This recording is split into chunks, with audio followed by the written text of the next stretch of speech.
భారతానికి పొరుగునున్న బలూచిస్తాన్‌లో ఈరోజు పరిస్థితి ఒక్కసారిగా మారిపోయింది. ఇప్పుడు అక్కడ పెద్దగా చర్చ జరుగుతుంది. ఎందుకంటే బలూచిస్తాన్ ప్రజలు స్వాతంత్రం కావాలని గట్టిగా చెప్తున్నారు. ఒకప్పుడు బలూచిస్తాన్ ఇలా కాదు. వాళ్ళ ఇష్టం లేకుండానే బలవంతంగా పాకిస్తాన్ ఈ ప్రాంతాన్ని తన ఆధీనంలో తీసుకుంది. ఇప్పుడు మాత్రం పరిస్థితి పూర్తిగా మారింది. అదే బలూచిస్తాన్ ఇప్పుడు పాకిస్తాన్ చేతిలో నుంచి బయటపడాలని కోరుకుంటుంది. ఈ పోరాటంలో బలూచిస్తాన్‌లో ఉన్న వాళ్ళంతా భాగమవుతున్నారు. పురుషులే కాదు, అక్కడ ఉమెన్స్ కూడా వెనక్కి తగ్గడం లేదు. చేతుల్లో ఆయుధాలు పట్టుకొని పాకిస్తాన్ ఆర్మీకి ఎదురు నిలుస్తున్నారు. బలూచిస్తాన్‌లో ఇప్పుడు సాధారణ ప్రజల నుంచి బలోచ్ లిబరేషన్ ఆర్మీ వరకు ఒకటే మాట చెప్తున్నారు. మా భూమి మీద పాకిస్తాన్ పాలన వద్దు. మమ్మల్ని పాకిస్తాన్ నుంచి విడదీసి ఒక సపరేట్ నేషన్‌గా ఫామ్ అవడానికి హెల్ప్ చేయండి అనే డిమాండ్ అక్కడ గట్టిగా వినిపిస్తుంది. బలూచిస్తాన్‌లో జరిగేది జస్ట్ పోరాటం కాదు, అదొక ఇండిపెండెంట్ మూమెంట్. కానీ పాకిస్తాన్ నుంచి పూర్తిగా బయటపడాలంటే బలూచిస్తాన్ ఎవరో ఒకరి సహాయం అవసరమవుతుంది. అందుకే బలూచిస్తాన్‌లోని చాలామంది ఇండియా వైపు చూస్తున్నారు. వాళ్ళు ఓపెన్గా చెప్పకపోయినా లోలోపల మాత్రం ఇండియా హెల్ప్ కావాలని కోరుకుంటున్నారు. అంటే పాకిస్తాన్ నుంచి బయటపడి పోరాటంలో ఇండియా సపోర్ట్ ఇవ్వాలి అన్న భావన అక్కడ బలంగా ఉంది.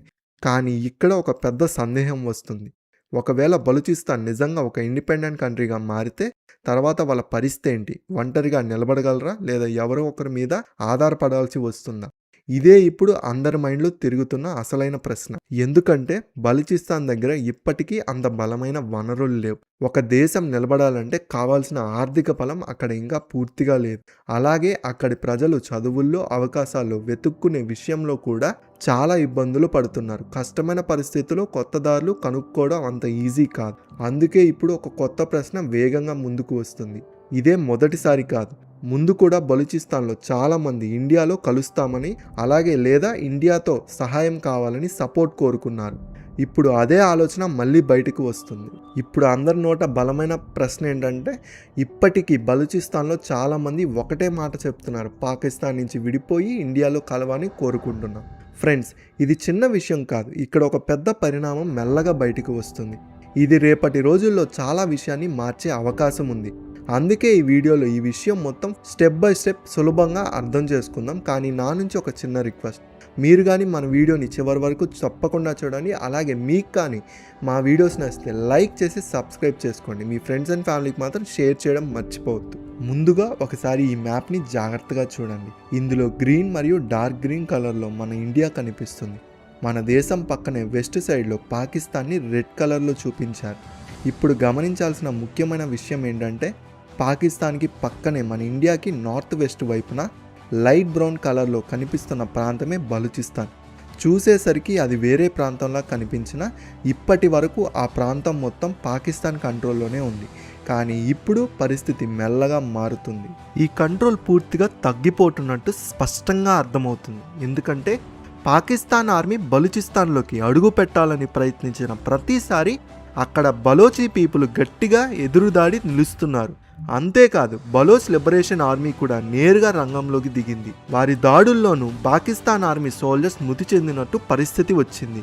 అంటే సింపుల్గా చెప్పాలంటే బలూచిస్తాన్లోకి వెళ్ళడం ఇప్పుడు పాకిస్తాన్ ఆర్మీకి కూడా భయమైంది. ఇదే ఈ పరిణామం చెప్పే అసలైన విషయం. ఇలాంటి పరిస్థితుల్లోనే ఇప్పుడు వస్తున్న సమాచారం ఏంటంటే, Baloch liberation army Pakistan army మీద పూర్తిగా ఆధిపత్యం చూపిస్తుంది. అందుకే పాకిస్తాన్ తన పట్టు చాలా వేగంగా కోల్పోతుంది అనే మాటలు వినిపిస్తున్నాయి. సింపుల్గా చెప్పాలంటే బలూచిస్తాన్ ఇప్పుడు పాకిస్తాన్ కంట్రోల్ నుంచి దాదాపు బయటపడినట్టే పరిస్థితి వచ్చింది. ఇప్పటి వరకు వచ్చిన లెక్కల ప్రకారం పాక్ పోలీస్ మరియు పాకిస్తాన్ ఆర్మీకి చెందిన 250 మందికి పైగా మృతి చెందారు. ఇది చిన్న గొడవ కాదు. ఇది పాకిస్తాన్ చేతిలో నుంచి బలూచిస్తాన్ వేరవుతుందని చెప్పే సంకేతం. ఇప్పుడు పాకిస్తాన్ పరిస్థితి పూర్తిగా గందరగోళంగా మారింది. జరిగే ప్రతి విషయానికి నేరుగా ఇండియా మీదే నింద వేస్తుంది. అసలు ఇప్పుడు ఇండియా పేరు మధ్యలో ఎందుకు వస్తుంది? ఈ పరిస్థితి ఎలా మొదలైంది? అది అర్థం కావాలంటే మనం కొంచెం వెనక్కి వెళ్ళాలి. అంటే ఇండియాకి స్వాతంత్రం వచ్చిన రోజుల వరకు. ఇప్పుడు టైం లైన్ రివైండ్ చేద్దాం. 1947లో ఇండియా స్వాతంత్రం పొందింది. అదే సమయంలో పాకిస్తాన్కి కూడా కొత్తగా ఏర్పడింది. కానీ కథ అక్కడతో ఆగలేదు. చాలామందికి తెలియని విషయం ఏంటంటే, ఆ రోజుల్లో బలూచిస్తాన్ ఒక సాధారణ ప్రాంతం కాదు. అది తనకంటే ఒక ప్రత్యేక గుర్తింపు ఉన్న ప్రాంతం. 1947లో బలూచిస్తాన్ని ఖాన్ ఆఫ్ కాల్ట్ అనే పాలకుడు పాలించేవారు. ఆయన చాలా క్లియర్గా చెప్పారు, మా బలూచిస్తాన్ ఏ దేశంలోనూ కలవదు, ప్రత్యేకంగా పాకిస్తాన్లోకి మాత్రం అస్సలు వెళ్ళదు. అంటే ఆ టైంలో బలూచిస్తాన్ తనను తాను ఒక స్వాతంత్ర దేశంగానే చూసుకుంది. కానీ కథ అక్కడితో ఆగలేదు. కొన్ని కథనాల ప్రకారం ఆ పాలకుడు అహ్మద్ యార్ ఖాన్ ఇండియాలో చేరాలని కూడా అనుకున్నారు. కానీ అప్పటి ప్రధాని జవహర్లాల్ నెహ్రూ గారు ఈ ఒప్పందానికి ఒప్పుకోలేదు. అదే అవకాశంగా చూస్తున్న పాకిస్తాన్ 1948 వచ్చేసరికి తన ఆర్మీని ఉపయోగించి బలూచిస్తాన్ని బలవంతంగా అడుగుపెట్టని ఎవ్వరూ అడగలేదు. ప్రజల అభిప్రాయం తీసుకోలేదు. ఎలాంటి రిఫరెండం కూడా జరగలేదు. కేవలం తుపాకీ బలంతోనే బలూచిస్తాన్ని పాకిస్తాన్లో కలిపేశారు. అదే క్షణం నుంచి బలూచిస్తాన్ గుండెల్లో ఒక మంట మొదలైంది. అది తిరుగుబాటు మంట. ఎప్పుడో ఒకరోజు పేలిపోతుంది. కోపం అక్కడే నాటబడింది. ఆ తర్వాత ఎన్నో సంవత్సరాల పాటు బలూచిస్తాన్లో ఇలాంటి ప్రాంతాల్లో జరుగుతూనే ఉండే పరిస్థితులు జరిగాయి. అక్కడున్న వనరులు తీసుకున్నారు. గ్యాస్, ఖనిజాలు, పోర్టు ఉపయోగాలు అన్నీ చేశారు. కానీ మార్పు అన్నది మాత్రం ఆ ప్రాంతానికి రాలేదు. ఫ్రెండ్స్, ఇక్కడ ఒక షాక్ ఇచ్చే విషయం ఉంది. పాకిస్తాన్కి వచ్చే గ్యాస్ సప్లై పెద్ద భాగం బలూచిస్తాన్ నుంచే వస్తుంది. కానీ అదే బలూచిస్తాన్లో ఉన్న ప్రజలు ఇప్పటికీ చీకట్లో జీవిస్తున్నారు. వాళ్ళ భూమి నుంచి సంపద వెళ్తుంది, కానీ వాళ్ళ జీవితాల్లో వెలుగు మాత్రం రావడం లేదు. ఇప్పుడు వచ్చే బలూచిస్తాన్ లిబరేషన్ ఆర్మీ కూడా అక్కడే పుట్టింది. వాళ్ళు తమని ఉగ్రవాదులని కాదు, ఫ్రీడమ్ ఫైటర్స్ అని అంటారు. వాళ్ళ మాట చాలా క్లియర్గా ఉంటుంది. మేము పాకిస్తాన్కి చెందిన వాళ్ళం కాదు, మమ్మల్ని బలవంతంగా పాకిస్తాన్లో కలిపేశారు. ఇప్పుడు అసలు ప్రశ్న ఇక్కడే వస్తుంది. ఇందులో ఇండియా పేరు ఎందుకు వినిపిస్తుంది? దానికి కారణం చెప్పాలంటే, పాకిస్తాన్ మీద ఒత్తిడి పెరిగినప్పుడల్లా అక్కడ ఒక పాత అలవాటు ఉంది. దేశంలో ఏ సమస్య వచ్చినా దానికి బాధ్యత ఇండియా మీదే వేస్తారు. లోపల మండుతున్న అగ్నికి బయట కారణంగా చూపించడం అదే వాళ్ళ స్టైల్. ఇప్పటి వరకు ఇలా ఆరోపణలు చేస్తూ వచ్చారు. కానీ ఈసారి విషయం కొంచెం వేరుగా ఉంది. ఎందుకంటే ఇప్పుడు బలూచిస్తాన్లోని చాలా సామాజిక సమూహాలు, విదేశాల్లో ఉన్న బలోచ్ లీడర్స్ కూడా ఒక మాట స్పష్టంగా చెప్తున్నారు. స్వాతంత్రం వచ్చినా మాకు ఇంకో ఫెయిల్యూర్ అయిన దేశం అవసరం లేదు. ఇండియా లాంటి ప్రజాస్వామ్యం నడిచే స్థిరంగా ఉండే దేశం కావాలి అంటున్నారు. ఇక్కడ అసలు పెద్ద ప్రశ్న మొదలవుతుంది. నిజంగా బలూచిస్తాన్ పాకిస్తాన్ నుంచి విడిపోయి ఇండియాలో చేరాలని అనుకుంటుందా, లేక ఇది కేవలం ఒక వ్యూహమా? ఇదే ఈ కథలో అత్యంత కీలకమైన పాయింట్. ఇది కేవలం పాకిస్తాన్ మీద ఒత్తిడి పెంచడానికి వేసిన ప్లాన్ మాత్రమేనా? మరొక ప్రశ్న కూడా ఉంది. ఒకవేళ బలూచిస్తాన్ నిజంగా విడిపోయి వేరే దేశంగా మారితే అది తన్ను తానే నిలబడగలదా, లేదా బయట నుంచి పెద్ద సపోర్ట్ అవసరమవుతుందా? ఫ్రెండ్స్, ఇక్కడ కథ ఇంకాస్త ఇంట్రెస్టింగ్గా మారుతుంది. ఎందుకంటే ఇప్పుడు విషయం కేవలం బలూచిస్తాన్ వరకే కాదు, ఇది మొత్తం సౌత్ ఏషియా జియోపాలిటిక్స్నే మార్చే పవర్ ఉన్న విషయం. ఇప్పుడు ఫ్రెండ్స్, బలూచిస్తాన్ గురించి మాట్లాడుకున్నప్పుడు చైనా గురించి చెప్పకపోతే ఈ కథ అసలు పూర్తి అవ్వదు.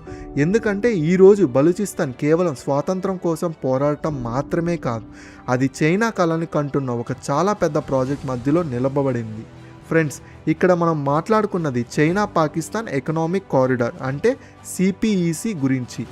ఈ మొత్తం ప్రాజెక్ట్ హృదయం లాంటిది, గ్వాడర్ పోర్ట్. మరి ఆ గ్వాడర్ ఎక్కడ ఉందంటే నేరుగా బలూచిస్తాన్ గుండెల్లోనే ఉంది.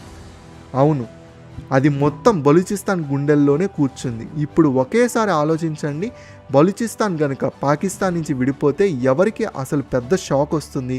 సూటిగా చెప్పాలంటే అది చైనా. అందుకే ఈరోజు చైనా కూడా పాకిస్తాన్కి కూడా నిద్రపోనివ్వట్లేదు.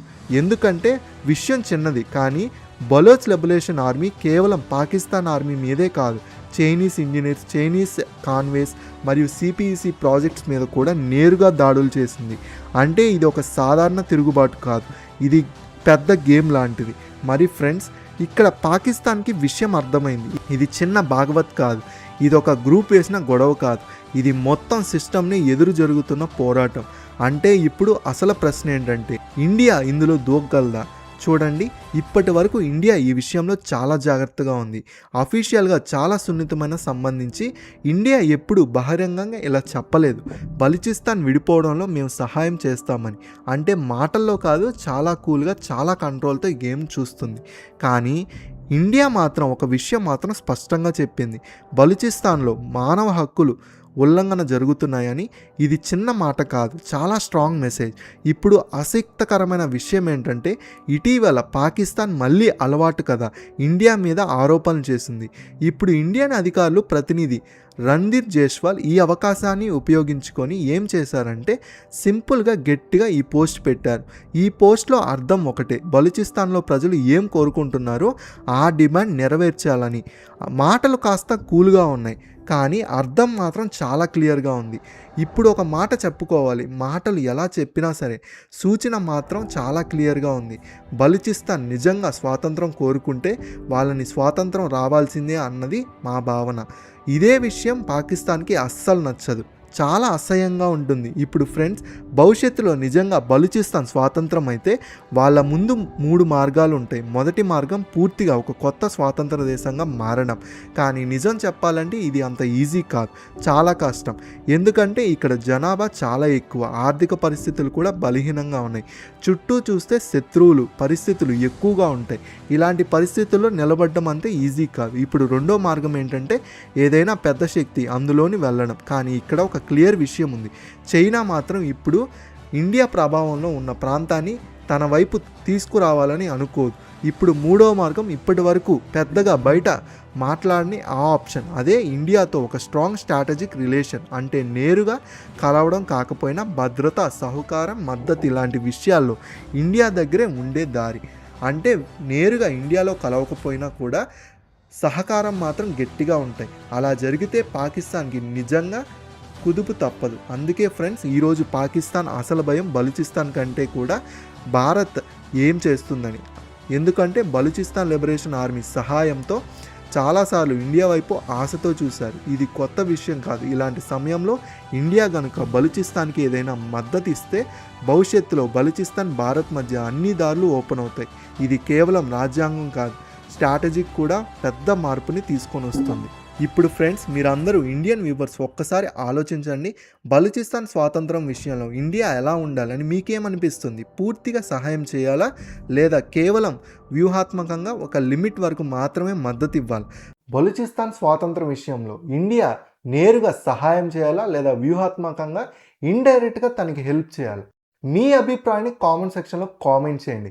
అలాగే ఈ వీడియో కానీ మీకు నచ్చితే లైక్ చేయండి. అలాగే మీరేమనుకుంటున్నారు ఈ విషయాలన్నింటినీ కింద కామెంట్ చేస్తే వాటి గురించి డిస్కస్ చేసుకుందాం. సో కొత్తగా ఎవరైనా చూస్తుంటే సబ్స్క్రైబ్ చేసుకోండి. మరిన్ని విషయాలు, మరిన్ని కొత్త వీడియోస్తో మళ్ళీ కలుసుకుందాం. అంతవరకు సురక్షితంగా ఉండండి, క్షేమంగా ఉండండి. మీ ఫ్రెండ్స్ అండ్ ఫ్యామిలీకి మాత్రం షేర్ చేయడం మర్చిపోవద్దు.